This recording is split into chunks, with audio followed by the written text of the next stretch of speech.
Hello friends, welcome to my YouTube channel IAS gateways. इस वीडियो में गुप्ता एंड गुप्ता के डिजाइन ऑफ कंक्रीट स्ट्रक्चर्स के क्वेश्चन नंबर 101 से 110 तक डिटेल में कंसेप्ट्स के साथ डिस्कस करूंगा, जो कि आपको अपकमिंग एग्जाम्स में बहुत हेल्पफुल होगा। सो मेरा वीडियो स्टार्टिंग से एंड तक जरूर देखिए, बिकॉज ये सारे क्वेश्चंस ऑलरेडी बहुत लोगों ने डिस्कस किए हुए हैं यूट्यूब पर, बट कंसेप्ट किसी के अवेलेबल नहीं है। ऑलरेडी दे हैव टोल्ड कि उनको आपको याद करना है, पर ऐसी कोई आपको जरूरत नहीं है। आपको कंसेप्ट आप समझ लोगे तो आपको इस तरह के क्वेश्चंस अगर एग्जाम में मिलते हैं तो आप सही से कर पाओगे। सो क्वेश्चन नंबर 101 है, the depth of footing for an isolated column is governed by. यहाँ पे जो डेप्थ ऑफ फुटिंग का मतलब ये बोल रहा है, इट इज रिगार्डिंग जो the thickness of the base slab. जो हमारी फुटिंग की थिकनेस आपको रखनी है, जो कि मैंने यहां पर डी से दिखाई हुई है। ये जो थिकनेस ऑफ स्लैब है या डेप्थ ऑफ फुटिंग भी बोल सकते हो आप, आइसोलेटेड कॉलम के लिए कौन कौन से फैक्टर इसको गवर्न करते हैं, वो डिपेंड करता है हमारा कि हमारे सबसे पहले जो एक्सटर्नल लोड्स एक्ट कर रहे हैं हमारी फुटिंग पर, उसकी वजह से जो इस स्लैब में हमारी बेंडिंग हो रही है, जो शियर फोर्सेस जनरेट हो रही हैं और जो पंचिंग शियर जनरेट हो रहा है, उन तीनों को आपको कंसीडर करना है, जिसके बेसिस पे आप अपनी थिकनेस डिजाइन करते हो। तो जो आइसोलेटेड कॉलम्स होते हैं हमारे, ये ऑर्डिनरी स्ट्रक्चर्स में जहां पर हमारी फर्म सॉइल अवेलेबल होती है, वहां पे हम हर कॉलम के लिए इंडिविजुअल फुटिंग्स कंसीडर करते हैं। Means we are having separate columns, separate footings for each column. ठीक है, तो ये हमारे कहलाते हैं isolated columns and isolated footings. ठीक है, तो यहां पर मैंने दिखाया हुआ है, this is the stepped isolated footing, these are the sloped footing, depending upon कि हम जो फुटिंग दे रहे हैं वो हमारा क्या कॉन्फ़िगरेशन है उसका। This is the simple footing, और ये किसी भी शेप की हो सकती है। हम रेक्टेंगुलर आइसोलेटेड फुटिंग्स हो सकती हैं, रेक्टेंगुलर हमारी फुटिंग्स हो सकती हैं, डिपेंडिंग अपॉन कि हमें क्या कॉन्फ़िगरेशन साइड पर चाहिए। तो सबसे पहले जब भी हम फुटिंग को डिजाइन करते हैं तो जो हमारा पहला क्राइटेरिया होता है जिसके बेसिस पर हम थिकनेस डिजाइन करते हैं, सबसे पहले हम क्या करते हैं, शियर चेक करते हैं। पहला हमारा कंसीडरेशन है, जनरली हमारा जिससे हमारी थिकनेस गवर्नड है वो हमारी क्राइटेरिया है, शियर फोर्सेस हमें निकालनी है। ठीक है, तो हमारा जो शियर है वो दो कैटेगरी में आप डिवाइड कर सकते हो, वन वे शियर और टू वे शियर। ठीक है, वन वे शियर का मतलब ये है कि आप सिंगल डायरेक्शन में आप शियर फोर्सेस या जो शियर स्ट्रेसेस डेवलप हो रही हैं वो आपको कंसीडर करना है। सपोज ये रेक्टेंगुलर फुटिंग है, तो अगर ये हमारा this is the column section, तो वन वे शियर का मतलब ये है कि जो सेक्शन 3 है, this section is the critical section for the one way shear. तो जो हमारा इफेक्टिव एरिया होगा जो शियर स्ट्रेसेस को बियर करेगा, वो हमारा ये रेक्टेंगुलर एरिया होगा। ठीक है, सिमिलरली जब हम टू वे शियर कंसीडर करते हैं तो वी हैव टू कंसीडर दोनों डायरेक्शन में हमारा बाई एक्सियल, बाई प्लेन्स में हमें शियर स्ट्रेसेस को कंसीडर करना है। उसके लिए हमारा जो क्रिटिकल सेक्शन होगा वो हमारा जो फेस ऑफ कॉलम है, this is the face of column, वहां से हमें डी दूरी पर, स्मॉल डी बाई डी दूरी पर हमें एक पोर्शन बनाना है जिसमें हमारा ये जो एरिया होगा, this is the area which will be taking the shear forces. And इसको हमें कंसीडर इसलिए करना है बिकॉज इसका जो नेचर है वो पंचिंग एक्शन है। बिकॉज जो भी आप लोड डाल रहे हो वो हमारा एक पंचिंग एक्शन क्रिएट कर रहा है हमारा फुटिंग में, जिसकी वजह से हमारी आपको दोनों डायरेक्शन में आपको शियर स्ट्रेस कंसीडर करनी है, और जो फेनोमेना है वो हमारा पंचिंग शियर स्ट्रेस कहलाता है। ठीक है, तो this is the primary consideration. उसके बाद आपको फ्लेक्चर, बिकॉज जब भी आप कोई भी लोड डालोगे तो हमारा जो फुटिंग है it will bend like this. इसकी टेंडेंसी जो होगी हमारी, ये बेंड करने की कोशिश करेगा। जब ये बेंड करने की कोशिश करेगा तो ऑटोमेटिकली हमें बेंडिंग मोमेंट्स अपने कंसीडर करने हैं डिजाइन के केस में। तो हमारा जो क्रिटिकल सेक्शन है बेंडिंग मोमेंट का, वो हमारा सेक्शन 1 है, जो कि हमारा फेस ऑफ द कॉलम रहता है। अगर हमारा क्या कंक्रीट का कॉलम है, ध्यान रखना, अगर कंक्रीट का कॉलम है आइसोलेटेड फुटिंग में, तो हमारा क्रिटिकल सेक्शन जो होगा फेस ऑफ द कॉलम आपको लेना है। ठीक है, बिकॉज मैक्सिमम बेंडिंग मोमेंट हमें वहां पर कंसीडर करना है। एंड हमारा जो IS 456 कोड है वो ये कहता है कि आपको जो minimum depth of footing, minimum thickness आपको रखनी है वो 150 mm रखनी है, ताकि सफिशिएंट हमारा रिजिडिटी रहे ठीक है, sufficient rigidity to provide adequate bearing pressure. जो भी हमारा बियरिंग प्रेशर डेवलप हो रहा है एक्सटर्नल लोड्स की वजह से फुटिंग के बेस में, वो एडिक्वेटली वो उसको बियर कर ले। और अगर हमारा पाइल कैप है तो पाइल कैप के केस में हमारा जो मिनिमम थिकनेस आपको फुटिंग की रखनी है, वो हमारी मिनिमम पाइल कैप की जो थिकनेस है वो हमें आपको 300 mm रखनी ही रखनी है। तो these are the some IS code provisions जो आपको ध्यान रखने हैं, ठीक है। तो करेक्ट आंसर यहां पर हमारा ऑप्शन डी हो जाएगा। उसके बाद आते हैं, हमारा नेक्स्ट क्वेश्चन है, if the foundations of all the columns, जितने भी कॉलम्स है हमारे पर्टिकुलर स्ट्रक्चर्स में, अगर उन सारे फाउंडेशंस को, मान लो फाउंडेशंस हम यहाँ पे फुटिंग समझ लेते हैं, कि जो भी फुटिंग्स हैं, जितनी भी कॉलम्स हम प्रोवाइड कर रहे हैं स्ट्रक्चर में, अगर हम उसको dead load plus full live load के लिए डिजाइन करते हैं तो हमारा सेटलमेंट जो होगा कॉलम्स का वो कैसे होगा। तो यहां पर हम एक स्ट्रक्चर देख लेते हैं। सबसे पहले तो हमारे एक्सटीरियर कॉलम्स कौन से होंगे, जो हमारे पेरिफेरी में हैं, जिसमें हमारे कॉर्नर वाले कॉलम्स और जो हमारे बाहर की पेरिफेरी में जो इंटरमीडिएट कॉलम्स हैं, ये हमारे एक्सटर्नल कॉलम्स हैं। और ये हमने इसका लोड डिस्ट्रीब्यूशन बनाया हुआ है। लोड डिस्ट्रीब्यूशन जो एरिया है जिसमें हमारा लोड डिस्पर्स हो रहा है, तो आप देख रहे हो कि जो हमारे एक्सटीरियर कॉलम्स है वहां पर जो हमारा लोड डिस्पर्शन है वो हमारा इसेंट्रिक बिहेवियर का है। इसी वजह से जो हमारे एक्सटर्नल कॉलम्स होते हैं, बिकॉज जो बेस प्रेशर है वो हमारा नॉन यूनिफॉर्म होगा, तो उसकी वजह से हमारे देयर इज अ चांसेस कि हमारे डिफरेंशियल सेटलमेंट्स होंगे, ठीक है।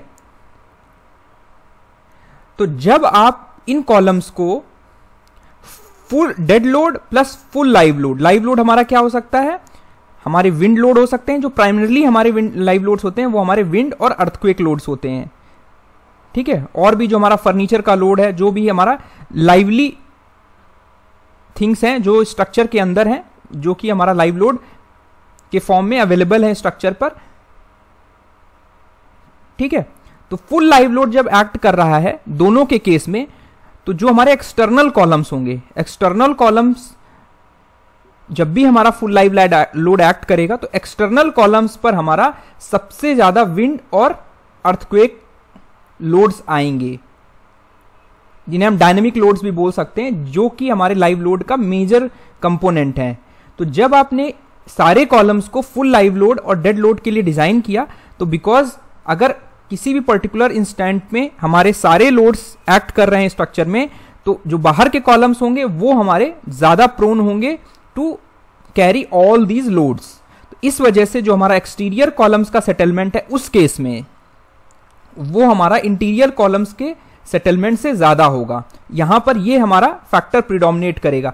लेकिन अगर आपने डेड लोड, बिकॉज इस फुल लोड के आने के चांसेस भी हमारे कम है, तो ये एक अनरियलिस्टिक डिजाइन हम इसे कह सकते हैं, बिकॉज ये हमारा जो लाइव लोड है ये इंस्टेंटेनियस लोड्स होते हैं, जो सारे साइमल्टेनियसली एक्ट करना पॉसिबल नहीं होता है एट अ टाइम, ठीक है। और जब भी एक्ट करेंगे तो हमारे जो बाहर के स्ट्रक्चर के, किसी भी स्ट्रक्चर के बाहर के मेंबर्स हैं, बाहर के जो कॉलम्स हैं, they will be subjected to more loads, ठीक है। और अगर हम स्ट्रक्चर को dead load plus partial live load के लिए डिजाइन करते हैं, तो हमारा ये वाला जो फैक्टर है वो हमारा प्रिडोमिनेट करेगा, तब नहीं करेगा जो हमारा इन कॉलम्स के नीचे जो हमारा एरिया है इंटीरियर कॉलम्स में, due to overlapping of areas, जो भी हमारा बियरिंग प्रेशर है, उनके जो आइसोबार्स, उनके जो प्रेशर बल्ब बन रहे हैं, उनके ओवरलैपिंग की वजह से हमारा जो इंटरनल इंटीरियर सेटलमेंट्स है कॉलम का, वो हमारा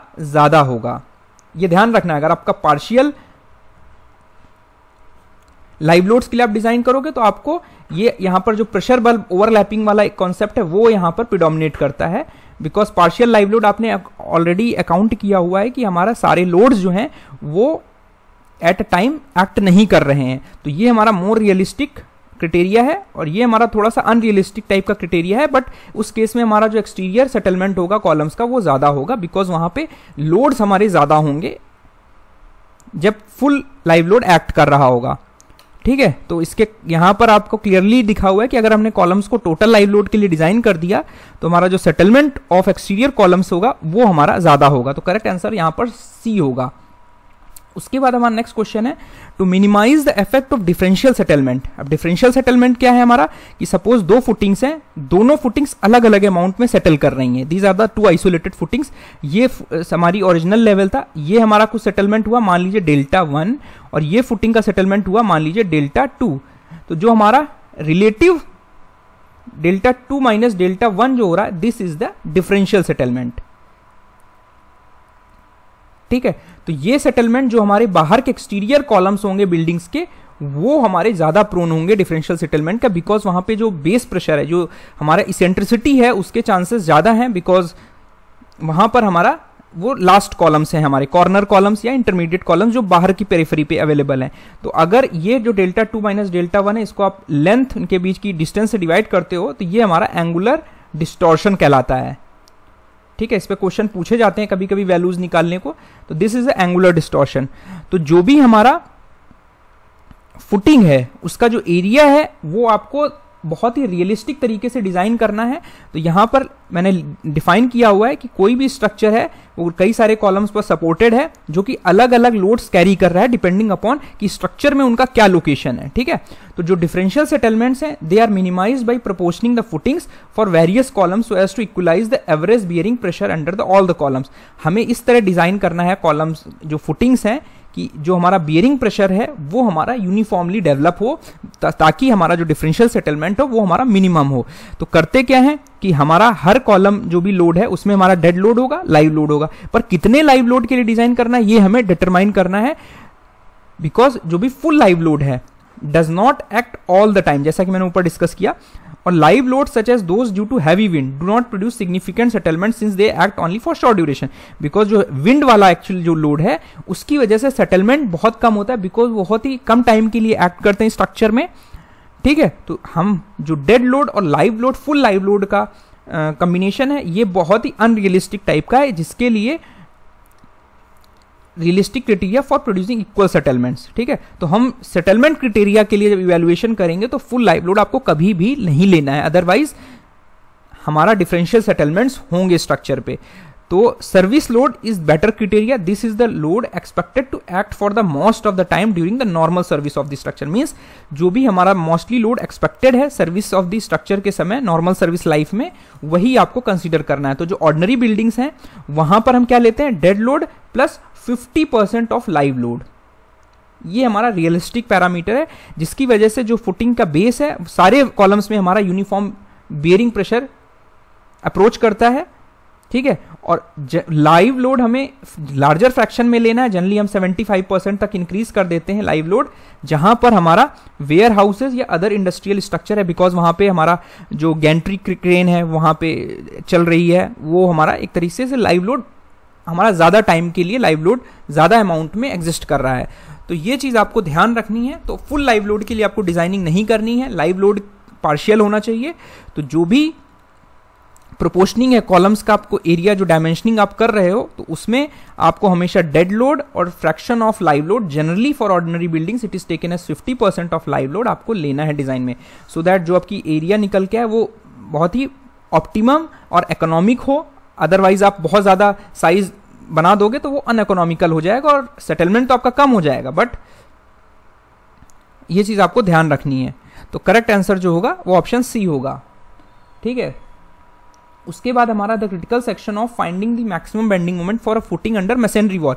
ये क्वेश्चन में कह रहा है कि अगर हमारी कोई फुटिंग है, फुटिंग हमारी आरसीसी की ही है, बट उसके ऊपर जो हमारी कॉलम की जगह जो है वो मैसनरी वॉल यानी ब्रिक मैसनरी वॉल सिचुएटेड है, तो जो हमारा अब आप डिजाइनिंग करोगे तो बेंडिंग मोमेंट के लिए जो आप क्रिटिकल सेक्शन लोगे वो हमारा इसकी जो सेंटर लाइन है, जो हमारी वॉल की सेंटर लाइन है और जो हमारा face of the masonry wall है उसका बाइसेक्टर लाइन जो होगा वो हमारा क्रिटिकल सेक्शन होगा, जिसे हम एक्स एक्स से डिनोट कर रहे हैं। तो यहां पर मैंने डायग्रामेटिकली इसको समझाया हुआ है कि अगर हमारा ये कंक्रीट का कॉलम है, आरसीसी का कॉलम है और हमारी कंक्रीट फुटिंग है, तो हमारा क्रिटिकल सेक्शन क्या होगा, जो हमारा कंक्रीट कॉलम का फेस है, इस पर हमारा मैक्सिमम बेंडिंग मोमेंट आपको लेना है डिजाइन के लिए। ठीक है, और अगर हमारा यहाँ पर मैसनरी वॉल है, this is the masonry wall, तो आपको जो क्रिटिकल सेक्शन लेना है वो हमारा b/4। अगर हमारा b is the width of the column, तो ये face of column, face of wall और सेंटर लाइन ऑफ वॉल का जो बाइसेक्टर लाइन है वो जो कि हमारा b/4 दूरी पर होगी वो आपको कंसीडर करना है। ठीक है, तो ये इंपॉर्टेंट चीज है, ये आपको ध्यान रखना है। तो यहां पर हमारा जो करेक्ट आंसर होगा it is at a half way between the middle and edge of the wall. ठीक है, edge of the wall means the face of the wall, जो कि हमारी मैसनरी की है यहाँ पे। इस क्वेश्चन में पूछा गया है कि पाइल है हमारी एक जिसकी लेंथ जो है वो L है, ये मान लेते हैं दिस इज द पाइल जिसकी L लेंथ है, या आप कैपिटल L भी मान सकते हो। The points of suspension from ends for lifting it are located. इस क्वेश्चन में बहुत सारे वीडियोस मैंने देखे जिसमें इन्होंने सिर्फ डाटा को याद करने के लिए बोल दिया है। ये डेराइव कैसे हुआ ये मैं आपको अच्छे से एक्सप्लेन कर देता हूं। सबसे पहले कि जो हमारी पाइल है, सपोज आप किसी पर्टिकुलर लोकेशन पे आपको पाइलिंग करनी है, ठीक है, तो आपको कास्टिंग करनी होगी। तो जनरली ये एप्लीकेबल है कि आपकी प्री कास्ट पाइल होनी चाहिए, मीन्स आपने पहले से ही कास्ट कर ली है साइड के पास। अब उसको आपको जहां पर आपको पाइलिंग करनी है, ड्राइविंग करनी है, पाइल को गाड़ना है, वो आपको पाइल वहां से with the help of derrick crane आपको लेकर जानी होगी। तो जब आप पाइल को लिफ्ट करोगे एक पर्टिकुलर एक लोकेशन से दूसरी लोकेशन में शिफ्ट करने के लिए, तो हमारा दीज आर द स्लिंग्स, इनको हम स्लिंग्स बोलते हैं, जिसकी हेल्प से आप हैंग कर रहे हो पाइल को। तो आप there are 2 points of suspension, आप 1 पॉइंट से भी कर सकते हो। जनरली जो हमारी पाइल की लेंथ अगर हमारी 12 मीटर से कम है तो आप प्रेफर करते हो there is only single point of suspension. ठीक है, ये हमारी प्रैक्टिकल गाइडलाइंस है। और अगर हमारी जो लेंथ है पाइल की वो 12 मीटर से ज्यादा है तो आप 2 पॉइंट या 3 पॉइंट सस्पेंशन कर सकते हो। अब इनका मतलब क्या है, तो यहां पर जो मैंने डायग्राम में दिखाया हुआ है ये हमारा 2 पॉइंट सस्पेंशन है। यहां पर 2 पॉइंट से हमने अपनी पाइल को उठाया हुआ है। This is the process of lifting of precast pile, जो हमने पहले से ही कास्ट कर ली है। अब इसको हम एक जगह से दूसरी जगह शिफ्ट कर रहे हैं जहां पाइल को एक्चुअली में ड्राइव करना है। ठीक है, तो ये अज्यूम कर लेते हैं कि जो हमारा पॉइंट ऑफ सस्पेंशन है वो हमारा x दूरी पर है दोनों साइड से। अब इसको स्कीमेटिक डायग्राम मैंने यहां पर बनाया हुआ है। इसका वेट मान लेते हैं कि W kilo newton per metre length of the pile जो है इसका सेल्फ वेट है। ये पाइल हमारी मान लें RCC या कंक्रीट की है, तो इसका वेट जो है ये W kilo newton per metre दिखाया हुआ है, ये हमारी लेंथ हो गई। ये हमारे सेम पॉइंट ऑफ सस्पेंशन है जो कि यहां पर आपको दिख रहे हैं, these are the same point of suspension. तो यहां पर जो रिएक्शन डेवलप होगा ये इसको बैलेंस करेगा इसके वेट को। तो सिंपल ज्योमेट्री से हमारा जो रिएक्शन होगा वो हो जाएगा WL/2। अब जो हमारी स्ट्रेसेस जनरेट हो रही हैं जब हम पाइल को उठा रहे हैं, लिफ्ट कर रहे हैं या इरेक्ट कर रहे हैं, तो हमारी 2 टाइप की स्ट्रेसेस होती हैं, जो 2 तरीके की फिनोमेना हो रहा है, लिफ्टिंग और एक इरेक्शन। तो यहां पर लिफ्टिंग की बात कर रहे हैं, तो लिफ्टिंग के दौरान जो हमारी स्ट्रेसेस, इंटरनल स्ट्रेसेस डेवलप होंगी पाइल में, वो हमारी कहलाएंगी हैंडलिंग स्ट्रेसेस। और ये हमारी सेफ लिमिट में होना चाहिए, अदरवाइज हमारी पाइल ब्रेक हो सकती है। तो हमने ये डिस्टेंस मान लिया कि x दूरी पर है, ठीक है। और हमारा हैंडलिंग स्ट्रेसेस मिनिमम होने के लिए हमें क्या रखना पड़ेगा, जो भी हमारा बेंडिंग मोमेंट जनरेट हो रहा है, मैक्सिमम बेंडिंग मोमेंट, वो हमारा लीस्ट होना चाहिए, मींस मिनिमम होना चाहिए मैक्सिमम बेंडिंग मोमेंट जो भी हमारा सेक्शन पे डेवलप हो रहा है। ये चीज आपको ध्यान रखनी है, बिकॉज ये जनरली हमारा फेलियर क्राइटेरिया को प्रिवेंट करने के लिए होगा कि मैक्सिमम बेंडिंग मोमेंट जो भी डेवलप हो वो हमें मिनिमम रखना है। इस कंडीशन को मीट आउट करने के लिए इस बीम में, ये हमारी एक तरीके की सिंपल बीम हो गई, इस पे यूडीएल एक्ट कर रहा है और ये हमारे रिएक्शन सपोर्ट्स हो रहे हैं। तो जो मैक्सिमम हॉगिंग मोमेंट होगा, अगर आप इसका बेंडिंग मोमेंट डायग्राम बनाओगे तो आप इसको ऐसे ड्रॉ कर सकते हो, ये आप सभी ने पढ़ रखा है ऑलरेडी, इसमें मुझे ज़्यादा एक्सप्लेन करने की जरूरत नहीं है। तो ये हमारा मैक्सिमम सैगिंग मोमेंट हो गया और ये हमारा जो मोमेंट हो गया ये हमारा मैक्सिमम हॉगिंग मोमेंट हो गया। तो जो हॉगिंग मोमेंट और सैगिंग मोमेंट होगा उन दोनों को आपको इक्वेट करना है अपना बेंडिंग मोमेंट लीस्ट रखने के लिए। तो मैक्सिमम हॉगिंग मोमेंट ये हुआ, मैक्सिमम सैगिंग मोमेंट आप सेंटर ऑफ स्पैन पे निकालोगे जो कि हमारा L दूरी पर है। तो जब आप इसको इक्वेट करोगे तो जो आपके पास इक्वेशन आएगी that will come x² plus LX minus L²/4। इसको जब आप सॉल्व करोगे तो x is equal to 0.206L आएगा और हमारा जो मैक्सिमम बेंडिंग मोमेंट आएगा जो हमारा पाइल में डेवलप हो रहा है that will come around WL²/47। तो इसका मतलब आपको जो लिफ्टिंग करनी है पाइल की इस तरह करनी है कि जो हमारे पॉइंट ऑफ सस्पेंशन है वो हमारे 0.206L दोनों तरफ से रहे, सो दैट जो मैक्सिमम बेंडिंग मोमेंट होगा वो हमारा कम होगा और मैक्सिमम सैगिंग और मैक्सिमम जो हॉगिंग मोमेंट है वो बराबर होगा। अगर हम अब पाइल को 3 पॉइंट से उठा रहे हैं, मींस एक हमारा 2 पॉइंट ऑफ सस्पेंशन ये था और हमें एक पॉइंट जो सस्पेंशन का रखना है वो सेंटर पे रखना है। ये अगर पाइल है तो हमारा जो सेंटर पॉइंट होगा सस्पेंशन का वो L/2 होगा और ये मान लेते हैं हमारा x होगा, ये हमारा x होगा। तो सिमिलर जैसे हमने इसका डेरिवेशन किया, जब आप इसको डेराइव करोगे तो इसके लिए हमारा 3 पॉइंट सस्पेंशन के लिए हमारा जो x की वैल्यू आती है दैट कम्स अराउंड 1.15L और जो हमारा मैक्सिमम बेंडिंग मोमेंट आता है वो आता है WL²/90। ये इंपॉर्टेंट चीजें आपको ध्यान रखना है। और अगर आप ठीक है, तो ये चीज हमारी आपको कंसेप्ट के साथ ध्यान रखना है। तो अगर यहां पर आपसे पूछ रहा है कि from the ends of lifting, ये हमारे एंड्स हो गए, एंड्स से हमारी जो लिफ्टिंग करनी है वो हमें 0.2707L पर करनी है, तो करेक्ट आंसर जो होगा हमारा ऑप्शन ए होगा।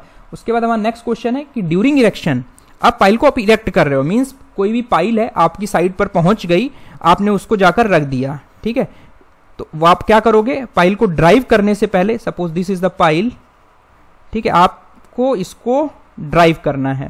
तो ये हमारा पाइल का जो ये एंड होगा जो अंदर जाएगा ग्राउंड के, ये हमारा कहलाएगा ड्राइविंग एंड, ठीक है। और यहां से आप हैमरिंग करते हो पाइल की।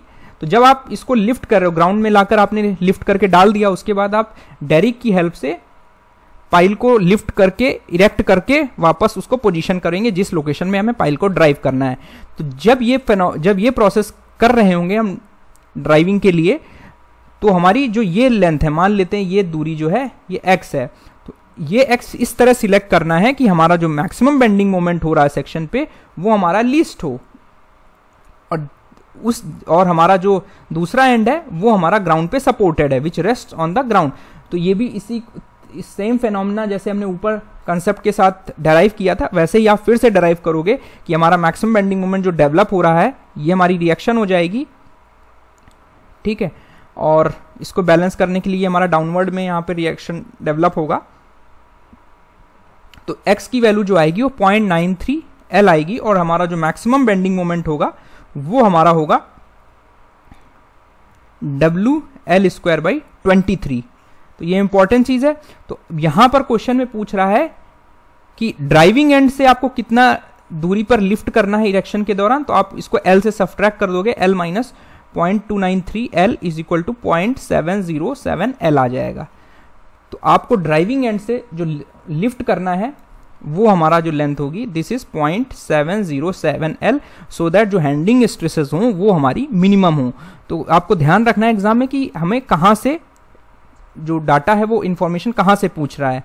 तो यहाँ पर हमारा पूछ रहा है by A crane at a distance from the driving and, driving and से पूछ रहा है, तो हमारा करेक्ट आंसर 270L होगा। अगर इस फ्री एंड से पूछता तो हमारा करेक्ट आंसर 0.293L होता। तो करेक्ट ऑप्शन यहाँ पे हमारा सी हो जाएगा। उसके बाद आते हैं while designing a pile as a column the end conditions are nearly. तो जब हम पाइल को कॉलम की तरह डिजाइन कर रहे हैं तो हमें पाइल की इफेक्टिव लेंथ लेनी होती है डिजाइन में, बिकॉज वो कॉलम है। तो इफेक्टिव लेंथ जो होगा हमारा, तो जो हमारी ये इफेक्टिव लेंथ है ये डिपेंड करेगी कि हमारी एंड कंडीशंस क्या हैं पाइल की, और वो एंड कंडीशंस हमारी फर्दर डिपेंड करेंगी कि किस टाइप के हमारा जो ग्राउंड है वो किस टाइप का है जिस पर हमने अपनी पाइल को एम्बेड किया हुआ है। तो हमारे कृष्णा एंड जैन दो रिसर्चर्स थे जिन्होंने कुछ हमारी इंपेरिकल मॉडलिंग की पाइल्स की, ठीक है, और उन्होंने ये सजेस्ट किया कि अगर हमारी कोई भी पाइल है वो हमारी सॉफ्ट स्ट्रेटा में एम्बेडेड है तो हमें जो इफेक्टिव लेंथ ऑफ पाइल लेनी है वो 2/3 of the total length of the pile लेनी है फॉर सॉफ्ट स्ट्रेटा, ठीक है। और अगर हमारा फर्म स्ट्रेटा है जिसमें आपने फाइल को एम्बेड किया है तो आपको इफेक्टिव लेंथ L/3 लेनी है फॉर फर्म स्ट्रेटा, और जो बची हुई लेंथ है वो हमारी ग्राउंड से प्रोजेक्टेड रहेगी। This is the ground. तो जो बची हुई लेंथ है वो हमारी ग्राउंड से प्रोजेक्टेड रहेगी। ये हमारी कुछ मॉडलिंग की हुई है जिसमें हमारा जो ग्राउंड में हमारा एम्बेडेड है उसमें एम्बेडेड टिप हमारी फ्री कंसीडर की गई है, पिंड की कंसीडर की गई है और फिक्स्ड कंसीडर की गई है। तो डिज़ाइन में उन्होंने ये सजेस्ट किया कि हमारी एंड कंडीशंस जो प्रैक्टिकली हमें लेनी चाहिए डिज़ाइन में, उसमें हमारा वन एंड फिक्स्ड और अदर एंड हमें हिंज्ड लेना है। तो ये एंड हम डिज़ाइन में फिक्स्ड लेते हैं और दूसरा एंड हमारा हिंज्ड रहता है। तो this is the pile cap, ठीक है। इसके अकॉर्डिंग आपका, बिकॉज जो इफेक्टिव लोड है, जो हमारा बकलिंग लोड है, वो inversely proportional to effective length का होल स्क्वायर होता है। तो अगर हम लेंथ बहुत ही ज़्यादा ले लेंगे, अगर हम यहाँ पे फ्री एंड कर देंगे तो लेंथ हमारी बहुत डबल हो जाएगी, तो हमारा जो लोड होगा वो काफ़ी ज़्यादा हो जाएगा, डिज़ाइन लोड, और हमारा जो पाइल की डायमेंशंस है वो बहुत ज़्यादा आ जाएंगी, पाइल कैप की डायमेंशन, तो वो हमारी अनइकोनॉमिकल डिज़ाइन होगा। तो आपको दो फैक्टर्स इन्होंने कंसीडर किए, जिसमें ऑप्टिमम इफेक्टिव लेंथ और हमारा इकोनॉमिक डिज़ाइन, जिसे हम कंजर्वेटिव डिज़ाइन रखने के लिए हमने जो प्रैक्टिकली हम फॉलो करेंगे वो फिक्स्ड एंड एक तरफ का, और दूसरा हमारा जो एंड होगा वो हमारा फ्री हिंज एंड रहेगा, जहां पर हमारा रोटेशन इज परमिटेड, ठीक है। तो हमारा करेक्ट आंसर जो होगा, one and is fixed and other and is hinged. उसके बाद हमारा नेक्स्ट क्वेश्चन है the recommended value of modular ratio of reinforced brick work. तो हमारा जो ब्रिक वर्क है, यहाँ पर मैंने कुछ फोटोज दिखाई हुई हैं कि हमारा जो नॉर्मल ब्रिक वर्क है, हमने उसमें माइल्ड स्टील रेनफोर्समेंट किया हुआ है डिफरेंट अरेंजमेंट से, आप यहाँ पे देख सकते हो। और यहाँ पे मैंने कुछ स्टैंडर्ड गाइडलाइंस भी डिस्कस की हुई हैं कि जो ब्रिक पर हमारा लोड्स एक्ट कर रहे हैं मशीनरी पर, उससे जो हमारा कंप्रेसिव स्ट्रेसेस जनरेट हो रहे हैं, वो हमारे परमिसिबल कंप्रेसिव स्ट्रेसेस जो होते हैं वो हमारी in the range of 2 to 3 Newton per mm square होते हैं। बट अगर डिजाइनिंग में हमारे पास कोई डाटा अवेलेबल नहीं है परमिसिबल कंप्रेसिव स्ट्रेस निकालने का, तो हम क्या करते हैं, डिजाइन में 2.5 न्यूटन पर mm स्क्वायर लेते हैं। जैसा कि मैंने जो रेनफोर्स कंक्रीट स्ट्रक्चर्स होते हैं वहां पर हमारे जो मॉडुलर रेशियो आप ले सकते हो, that is taken as 280/3 sigma CBC। तो अगर आप उसी फैक्टर को यहाँ लेते हो और 2.5 यहाँ सब्स्टिट्यूट करते हो, तो आपको जो वैल्यू मिलेगी दैट विल कम अराउंड 37.33। तो ये अप्रोक्सीमेटली आपका 40 आपको मॉडुलर रेशियो लेना ही लेना है डिज़ाइन में, ठीक है। तो यहाँ पर यही चीज़ मैंने समराइज की हुई है। अगर आपके पास डाटा अवेलेबल नहीं है और जो आप माइल्ड स्टील रेनफोर्समेंट ले रहे हो, वो हमारा जो परमिसिबल स्ट्रेसेस हैं माइल्ड स्टील के लिए 140 न्यूटन पर mm स्क्वायर है एज पर IS कोड। यहाँ पर डिफरेंट हमने डिज़ाइन कॉन्स्टेंट्स मैंने निकाल कर दिखाए हुए हैं, आप इसमें एक बार पढ़ लेना इसको, सेम जो चीज़ मैंने एक्सप्लेन की है। और जो भी हमारी स्ट्रेंथ है ब्रिक मशीनरी की, वो डिपेंड करेगी कि हमारी ब्रिक की क्वालिटी हमने क्या यूज़ की है, यानी ब्रिक की स्ट्रेंथ क्या है, और किस टाइप का मोटार 1:3 या 1:6 या 1:10 किस टाइप का मोटार हमने यूज़ किया है, उसके बेसिस पर हमारी परमिसिबल स्ट्रेसेस की जो रेंज है वो 2 to 3 Newton per mm square हमारी एक्सपेरिमेंटल टेस्टिंग से निकाली गई है। उसके बाद दूसरा इंपॉर्टेंट क्राइटेरिया ये है कि जो भी हमारी रेनफोर्स ब्रिक वर्क है, वो हमारी डायगोनल टेंशन में वीक होती है। मीन्स अगर आपकी टेंसाइल स्ट्रेसेस जैसे ही एक्सीड करेंगी परमिसिबल शियर स्ट्रेसेस, हमारा फेलियर हो जाएगा हमारे रेनफोर्स ब्रिक मशीनरी का।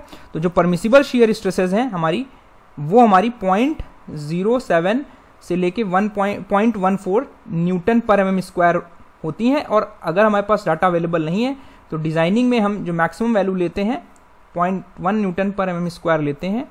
और अगर हमारी कैलकुलेटेड वैल्यू जो है डिज़ाइन में वो हमारी टाउसी से ज़्यादा आ रही है, तो we provide for shear enforcement in the form of strips.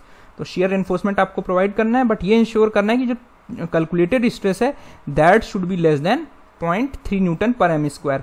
अगर हमारी जो कैलकुलेटेड वैल्यू है वो 0.3 न्यूटन पर mm स्क्वायर से ज़्यादा आ रही है, तो आपको वापस से जो रेनफोर्स मशीनरी का सेक्शन है वो आपको रीडिज़ाइन करना है, ठीक है। अदरवाइज आप शियर रेनफोर्समेंट बहुत ज़्यादा आपको प्रोवाइड करना होगा और आपकी जो डिज़ाइनिंग है वो अनइकोनॉमिक हो जाएगी। तो यहाँ पर यही चीज़ मैंने एक्सप्लेन की है, the value of shear stress should not exceed 0.3 newton per mm square, otherwise section should be redesign providing greater thickness, ठीक है। तो ये चीज़ कंसेप्ट आपको ध्यान रखने हैं। तो यहाँ पर करेक्ट आंसर जो हो जाएगा हमारा ऑप्शन सी हो जाएगा। उसके बाद हमारा नेक्स्ट क्वेश्चन है, according to ISI recommendations the maximum depth of stress block for balance section of a beam of effective depth. सबसे पहले मैं बता देता हूँ, गुप्ता एंड गुप्ता में इसका आंसर ए दिया है, वो रॉन्ग है। अब इसका जो करेक्ट एक्सप्लेनेशन है वो मैं आपको एक्सप्लेन कर देता हूँ। यहाँ पर मैंने IS 456 के हिसाब से जो हमारा स्ट्रेस स्ट्रेन डायग्राम है कंक्रीट के लिए वो दिखाया हुआ है। This is the characteristic cube strength जो कि एफसी को रिप्रेजेंट कर रहा है। 1.5 फैक्टर ऑफ सेफ्टी लेकर आपकी ये वैल्यू जो आती है एफसीके से वो 0.67 रूट एफसीके आती है, जिसे हम स्ट्रक्चर की स्ट्रेंथ बोलते हैं, कैरेक्टरिस्टिक कर्व ऑफ स्ट्रक्चर्स। और जो हमारा कोड ने डिजाइन कर्व सजेस्ट किया है वो हमारा वापस से इसमें फैक्टर ऑफ सेफ्टी लगाओगे तो यू विल गेट 0.447 रूट एफसीके। और ये स्ट्रेस है हमारा, जो परमिसिबल स्ट्रेसेस हैं जो कंक्रीट में हमारी अलाउबल है वो 0.447 एफसीके हो गई। और हमारा 0.002 स्ट्रेन तक जो भी हमारा कंक्रीट में स्ट्रेन डेवलप हो रहा है, ये स्ट्रेन करस्पॉन्ड करता है यूनी एक्सियल कंप्रेशन।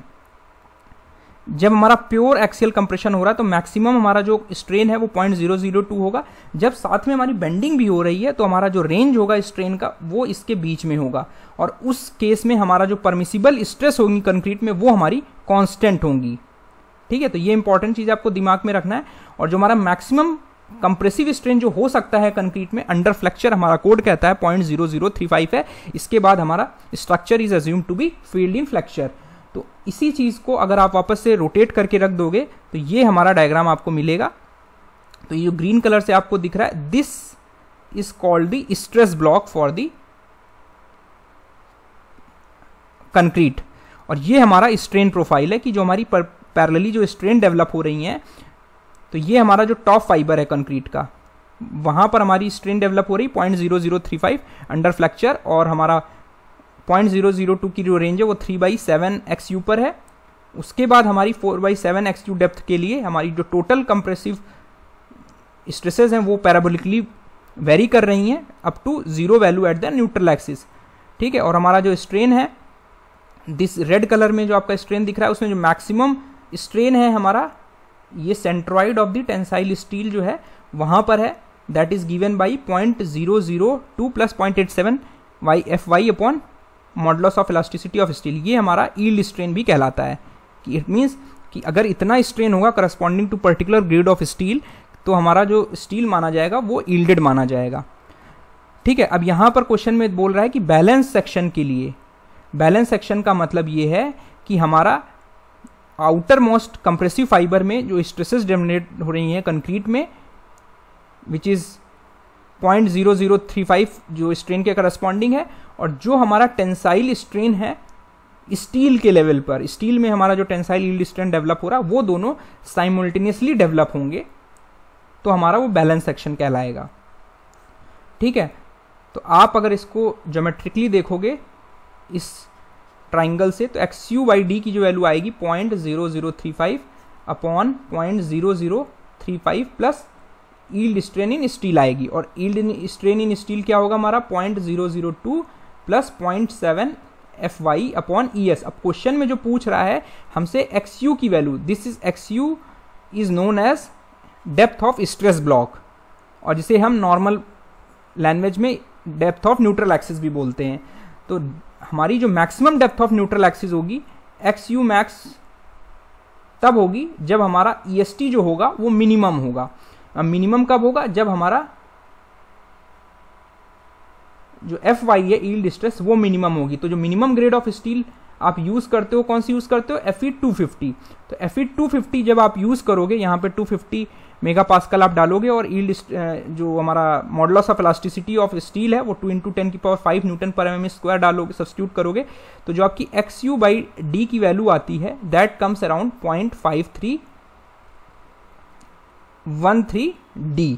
तो this is the depth of the stress block, यानी depth of neutral axis from the top compression fibre. ठीक है, फॉर द Fe250 यानी माइल्ड स्टील ग्रेड के लिए। तो यहां पर आपको स्टील का ग्रेड नहीं दिया है, बट यहां पर मैक्सिमम डेप्थ बोला है। तो मैक्सिमम डेप्थ हमारी कितनी, किसके लिए होगी? जो मिनिमम ग्रेड ऑफ स्टील होगा। तो करेक्ट आंसर हमारा जो होगा वो नियरेस्ट ऑप्शन जो होगा वो ऑप्शन डी होगा। ये आपको ध्यान रखना है, किसी भी ग्रेड के लिए आप निकाल सकते हो। और अगर आपसे ये पूछा जाता है कि जो आपका स्ट्रेस ब्लॉक है, जो उसमें हमारी नेट कंप्रेसिव फोर्स एक्ट कर रही है कंक्रीट में, वो कितनी है? तो that is given by 0.36 FCK BXU। ठीक है, ये हमारी टोटल फोर्स एक्ट करती है जब आप इस टोटल स्ट्रेस ब्लॉक का area into width of this element करोगे, तो टोटल कंप्रेसिव फोर्स आ जाएगी कंक्रीट में। और इसका जो रिजल्टेंट है वो कितनी दूरी पर एक्ट कर रहा है? That is acting at a distance of 0.41 XU, where XU is the depth of neutral axis from the top of the compressive fibre. तो ये हमारा करेक्ट आंसर हो जाएगा ऑप्शन बी। उसके बाद हमारा नेक्स्ट क्वेश्चन है कि the load factor for live load is greater than that for dead load. तो हमारा लोड फैक्टर क्या होगा, जैसे हमारा लिमिट स्टेट में आप पार्शियल सेफ्टी फैक्टर्स और वर्किंग स्ट्रेस मेथड में आप फैक्टर ऑफ सेफ्टी लेते हैं, वैसे ही अल्टीमेट लोड मेथड में आप लोड फैक्टर्स का यूज करते हैं, जिसमें हमारे जो सर्विस लोड्स होंगे they are multiplied by load factor to get the design loads. ठीक है, तो जो लाइव लोड्स होगा, लाइव लोड्स के लिए हमारा लोड फैक्टर जो होगा वो हमेशा डेड लोड के लोड फैक्टर से ज्यादा रहेगा, because they are more uncertain. तो कंजर्वेटिव साइड चलते हुए हमें अपनी सेफ्टी को ध्यान में रखते हुए, बिकॉज लाइव लोड्स हमारे ज़्यादा अनसर्टेन है, बिकॉज उसमें हमारे डायनेमिक लोड्स आते हैं, विंड एंड अर्थक्वेक, जिनकी अनसर्टेनिटी रहती है होने की एट पर्टिकुलर टाइम। तो हम अपने डिज़ाइन को ओवर सेफ करने के लिए लाइव लोड्स में को ज़्यादा वेटेज देते हुए जो फैक्टर्स हैं, लोड फैक्टर्स, वो ज़्यादा यूज़ करते हैं। तो इसीलिए यहाँ पर लिखा हुआ है the load factors for live load is greater than that of dead loads and the live loads are more uncertain than the dead loads. तो यहाँ रीजन भी करेक्ट है असर्शन के लिए, तो हमारा ऑप्शन ए बिल्कुल करेक्ट हो जाएगा। यहाँ पर मैंने लिखा भी हुआ है, पढ़ सकते हो। The load factors are usually amplifying factors that are used in LRFD design. LRFD design जो है हमारी अमेरिकन कंक्रीट इंस्टीट्यूट मेथड का एक डिजाइन है, अपने इंडिया में उसको अल्टीमेट लोड डिजाइन बोलते हैं, जिसका फुल फॉर्म है load and resistance factor design method, जिसमें हम सर्विस लोड्स को इंक्रीज कर देते हैं to take care of the uncertainties involved in estimating the magnitudes of live loads. और since the dead loads can be estimated more accurately, हम dead loads को बहुत एक्यूरेटली एस्टिमेट कर पाते हैं, इसलिए जो हमारा लाइव लोड के लिए लोड फैक्टर है हम उसको जनरली डेड लोड से हायर रहते हैं। हमारा जो LRFD मेथड है उसमें स्टील मैनुअल का ये कहता है कि लाइव लोड्स के लिए आपको 1.6 लेना है और डेड लोड्स के लिए 1.2 लोड्स लेने हैं। तो आई होप मेरा वीडियो आपको पसंद आया होगा। इस तरह की वीडियोस मैं फर्दर बनाता रहूँगा। थैंक